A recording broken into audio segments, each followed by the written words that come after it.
You pray with me. O Lord, may the words of my mouth and the meditations of our hearts be acceptable in your sight. O Lord, our strength and our Redeemer. Amen.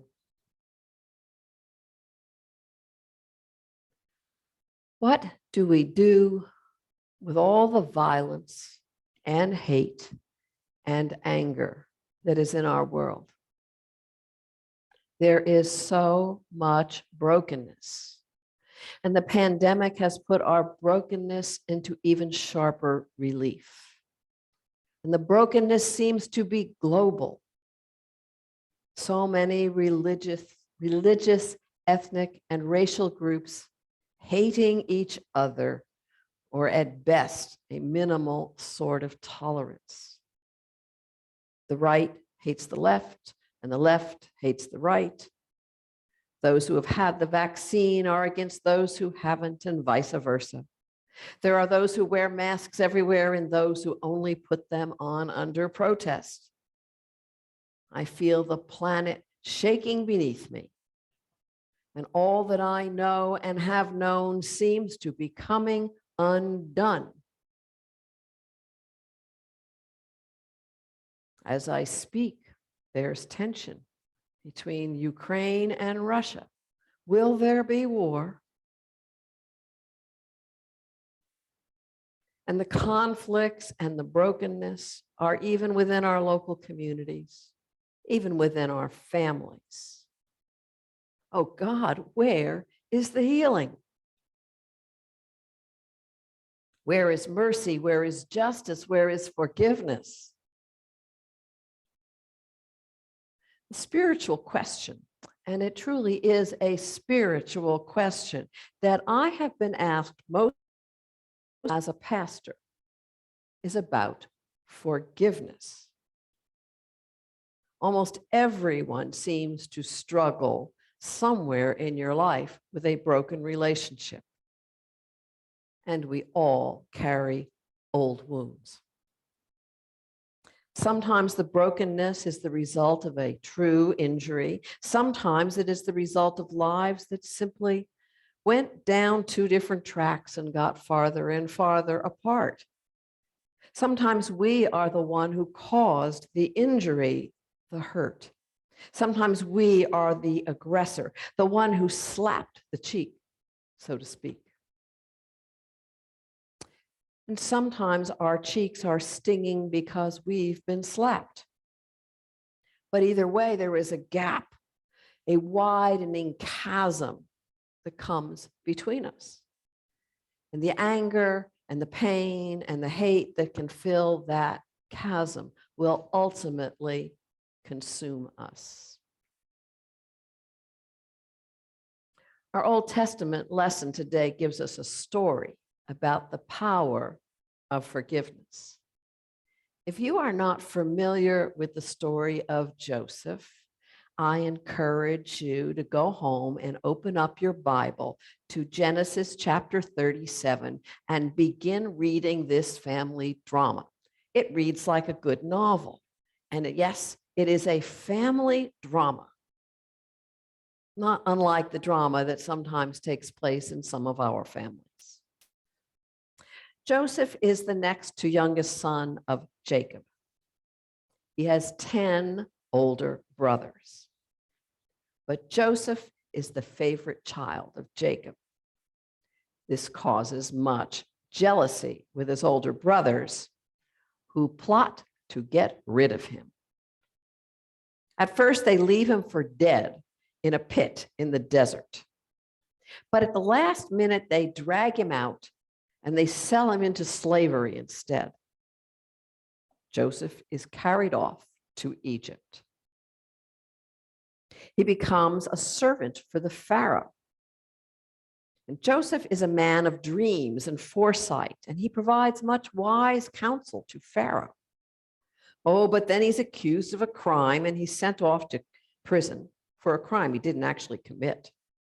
But he has plenty of time in prison to ponder his life and the events that have happened, time to pray and to consider his relationship with God. And then Pharaoh needs his counsel again, and he sends for him. Joseph says that there's going to be a terrible drought, a terrible famine. His foresight for storing up food saves Egypt during this 7-year famine. When we pick up the story in today's reading, his brothers have come to Egypt begging for grain because there is none where they live. The brothers do not recognize Joseph. It has been many years. But Joseph invites them to a great feast. Still, they don't recognize him. After the festivities, Joseph sends away all of his attendants in order to be alone with his brothers. And then he reveals himself to them. The brothers are terrified. But Joseph tells them that they need not be upset and angry with themselves. Joseph forgives them. And Joseph sees the hand of God at work in all that has happened. He forgives his brothers. Now, I don't know about you, but I might find it difficult if my older brother sold me into slavery. That's a little different than throwing my stuffed animal out the window. Would I or could I be so forgiving? Could I let go of my hurt and my desire for revenge? Let's move ahead 1,500 years. We encounter Jesus preaching and teaching his disciples and the gathered crowd on the plain in Israel. He is talking to the folks who would be the descendants of those 12 brothers from so long ago. And for the most part, he is talking to people who are peasants, servants, simple farmers and fishermen, a few merchants, tax collectors, and others who worked for the establishment. He's talking to very ordinary folks with families and neighbors just like us. Though, unlike us, they live in a police state and under the thumb of Rome. They can be forced into service for the emperor at any time. They can be forced to carry the load for a soldier or to give him their cloak if the soldier is cold. And physical abuse and reprisals were common. These peasants had no rights, and I am sure they were often angry about how they were treated. There was no justice. They had good reason to be angry and to hate. But Jesus turns the system on its head by suggesting that they turn the other cheek, go a second mile, give away their tunic as well as their cloak. And he instructs them to forgive and love their enemies. Love your enemies? Oh, that we could all do that. Imagine our world if we could all do that. If after every shooting that has ever been, the response was like what happened in Nichols mines 15 years ago. Do you all know that story? It became a book and then a movie. October 2006, a local milkman in Pennsylvania who was hurting from events in his life. And he went into a one-room country Amish school and he shot 10 little girls, killing 5 of them.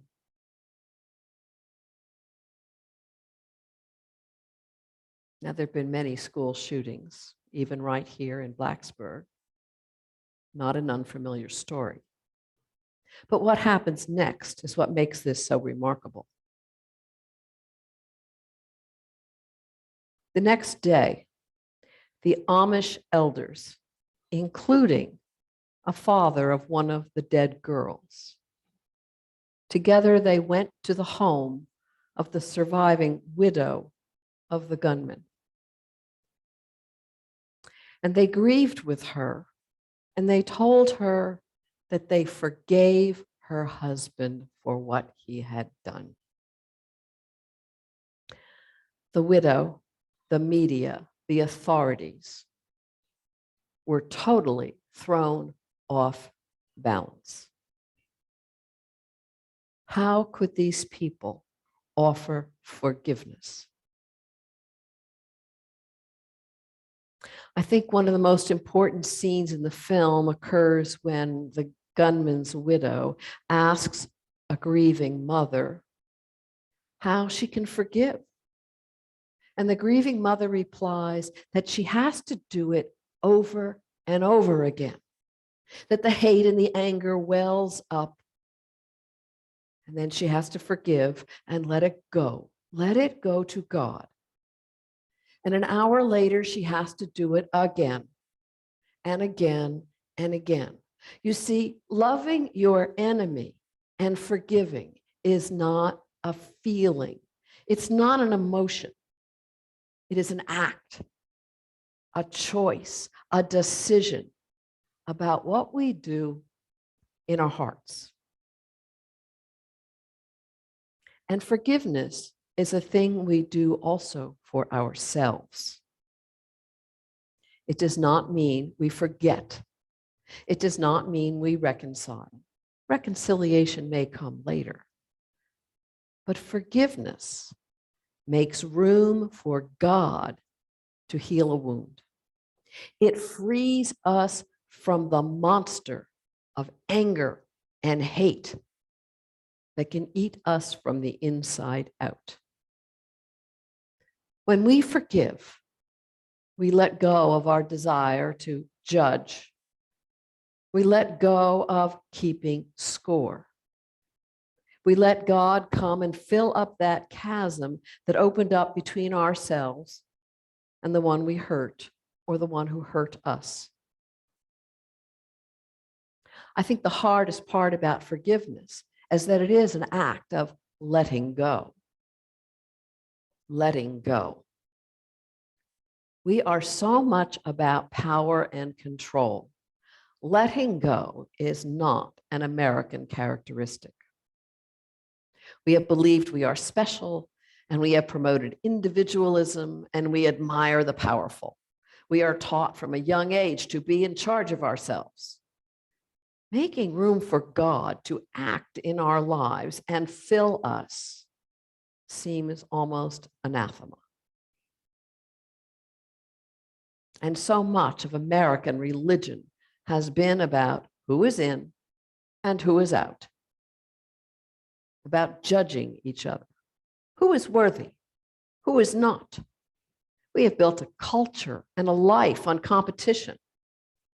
Just turn on the TV and see the endless array of shows that pit one person against another, and all the real drama shows. If we weren't fighting and angry and competing, who would we be? I have found that what is good and lovely and peaceful in life comes from letting go of trying to best my neighbor, letting go and letting God. But I can hear you saying to me, but Pastor, how do I let go? Yes, sometimes that is the $64,000 question. True forgiveness and letting go is an act of God. It is grace. To be forgiven and to forgive are always gifts of grace that come from some place beyond ourselves. But we must put ourselves into God's care and ask God to heal us and to fill the chasm between ourselves and others. It is a soul attitude. It comes in the praying for the one who has wronged us. It is learning to be quiet and to listen for God in the stillness.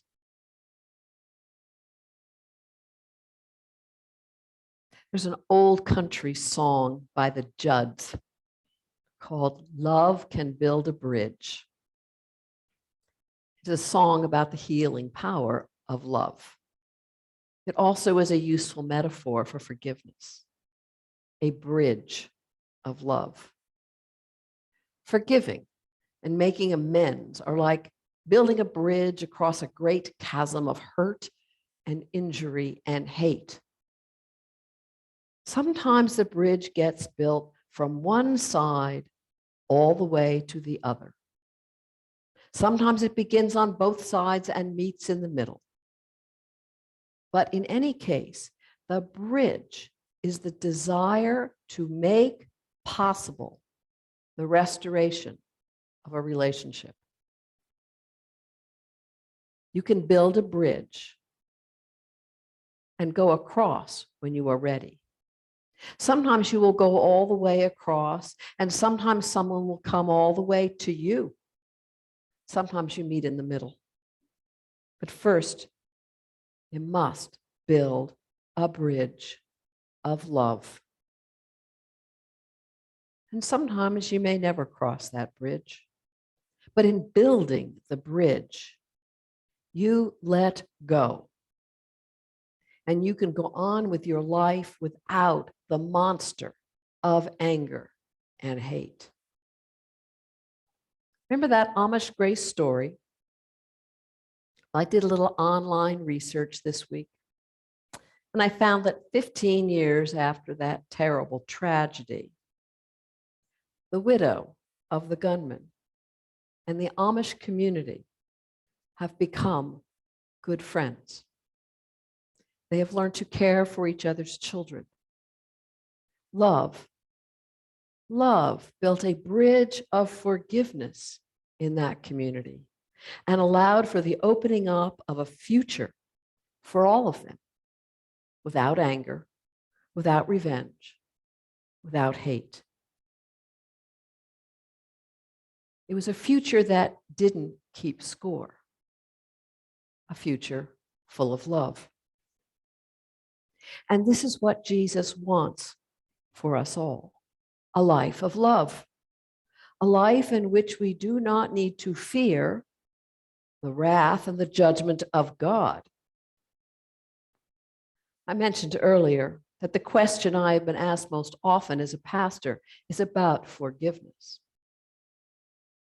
Sometimes that question has been asked of me when someone is dying. Someone who is living in terror as to what will happen next. It seems sad to me that some people carry the pain of our acts of meanness, our unresolved conflicts, right up to the moment of death. God forgives us as we forgive each other. Jesus has assured us that God forgives all. Jesus has assured us that grace is true and it is for everyone. We are called to do likewise, to love and to forgive. As we pray each Sunday, forgive us our trespasses as we forgive those who trespass against us. We are called to extend the love and the forgiveness of God to all our neighbors, be they friend or foe.